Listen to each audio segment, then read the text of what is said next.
Capítulo 6. Os filhos de Israel começaram então a fazer o que era mal aos olhos de Jeová. Portanto, Jeová os entregou na mão de Midian por 7 anos. E a mão de Midian veio a prevalecer sobre Israel.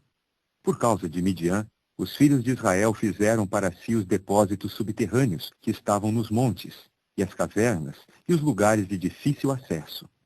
E sucedia que, semeando Israel, subiam Midian e Amaleque e os orientais, sim, subiam contra eles.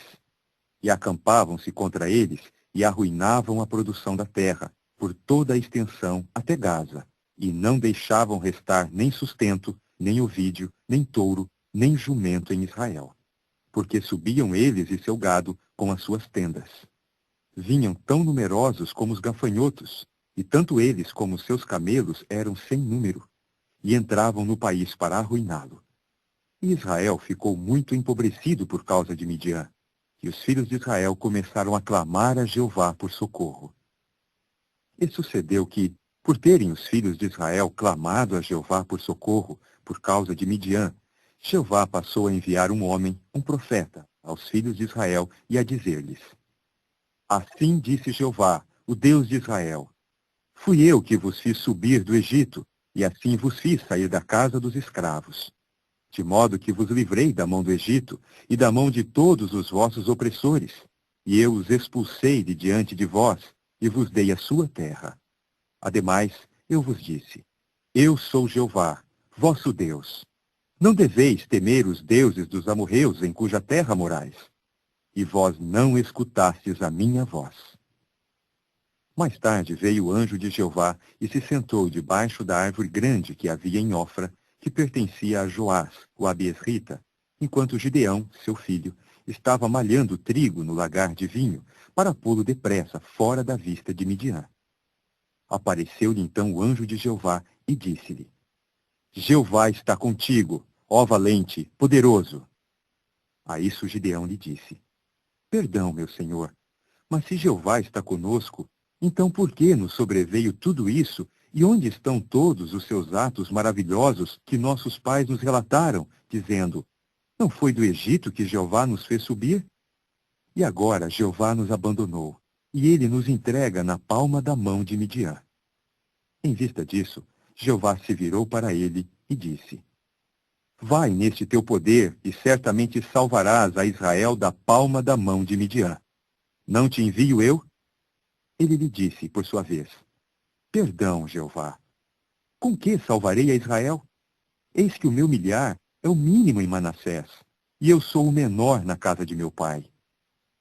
Jeová, porém, lhe disse: Porque eu mostrarei estar contigo, e certamente golpearás a Midian como a um só homem. A isso lhe disse ele: Se eu, pois, tenho achado favor aos teus olhos, então tens de fazer um sinal para mim, de que és tu quem falas comigo.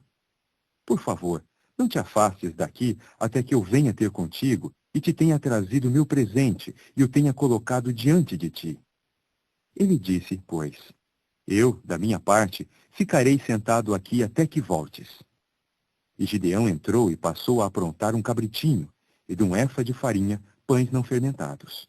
A carne ele pôs no cesto e o caldo na caçarola, levando-os depois a ele lá fora debaixo da árvore grande e servindo-o. O anjo do verdadeiro Deus disse-lhe então: Toma a carne e os pães não fermentados e coloca-os lá sobre a grande penha e derrama o caldo. E ele foi fazer isso. O anjo de Jeová estendeu então a ponta do seu bastão que tinha na mão e tocou na carne e nos pães não fermentados. E começou a subir fogo da rocha e a consumir a carne e os pães não fermentados. Quanto ao anjo de Jeová, desapareceu da sua vista. Por conseguinte, Gideão percebeu que era o anjo de Jeová. Gideão disse imediatamente: Ai, soberano Senhor Jeová, pois vi o anjo de Jeová face a face. Mas Jeová disse-lhe: Paz seja contigo. Não temas, não morrerás. Portanto, Gideão construiu ali um altar a Jeová, e até o dia de hoje continua a ser chamado de Jeová Salom.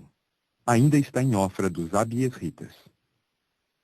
E sucedeu, durante aquela noite, que Jeová foi dizer-lhe: Toma o novilho, o touro que pertence a teu pai, isto é, o segundo novilho de 7 anos, e tens de derrubar o altar de Baal que é de teu pai, e deves cortar o poste sagrado que se acha junto dele. E tens de construir um altar a Jeová, teu Deus, no topo deste baluarte, com a fileira de pedras. E tens de tomar o segundo novilho e oferecê-lo como oferta queimada sobre os pedaços de madeira do poste sagrado que cortarás. Por conseguinte, Gideão tomou 10 homens dos seus servos e pôs-se a fazer assim como Jeová lhe falara. Mas sucedeu que, temendo ele demais os da casa de seu pai e os homens da cidade para fazê-lo de dia, foi fazê-lo de noite. De manhã cedo, quando os homens da cidade se levantaram como de costume, ora, eis que se tinha demolido o altar de Baal, e se tinha cortado o poste sagrado que havia ao lado dele, e se tinha oferecido o segundo novilho no altar que se havia construído. E começaram a dizer um ao outro: Quem fez esta coisa? E foram consultar e procurar. Por fim disseram: Foi Gideão, filho de Joás, quem fez esta coisa. Portanto, os homens da cidade disseram a Joás: Traze teu filho para fora, para que morra, porque demoliu o altar de Baal e porque cortou o poste sagrado que havia ao lado dele. Então Joás disse a todos os que estavam de pé contra ele: Sereis vós os que pleiteareis em defesa de Baal, para ver se vós mesmos o podeis salvar? Quem pleitear em defesa dele devia ser morto ainda esta manhã. Se ele é Deus, que pleiteie em defesa de si mesmo, visto que alguém demoliu o seu altar. E naquele dia começou a chamá-lo de Jerubaal, dizendo: Pleiteie Baal em sua própria defesa, visto que alguém demoliu o seu altar. E ajuntaram-se a uma todo o Midian e Amaleque e os orientais, e passaram a atravessar e a acampar-se na baixada de Jezreel. E o Espírito de Jeová envolveu Gideão, de modo que ele foi tocar a buzina, e os abiesritas foram convocados a ele. E enviou mensageiros através de todo Manassés, e também foram convocados a ele. Enviou também mensageiros através de Azer, e Zebulão e Naphtali, e estes subiram ao seu encontro. Gideão disse então ao verdadeiro Deus: Se salvares a Israel por meu intermédio, assim como prometeste, eis que mantenho um velo de lã exposto na eira. Se vier a haver orvalho somente no velo, mas todo o chão ali estiver seco, então terei de saber que salvarás a Israel por meu intermédio, assim como prometeste. E assim se deu. Quando se levantou cedo no dia seguinte e torceu o velo, espremeu do velo bastante orvalho para encher de água uma grande taça de banquete. No entanto, Gideão disse ao verdadeiro Deus: Não se acenda a tua ira contra mim, mas fale eu somente mais uma vez. Por favor, deixa-me fazer apenas mais uma prova com o velo. Por favor, fique apenas o velo seco e venha a haver orvalho em todo o chão. De modo que Deus fez assim naquela noite.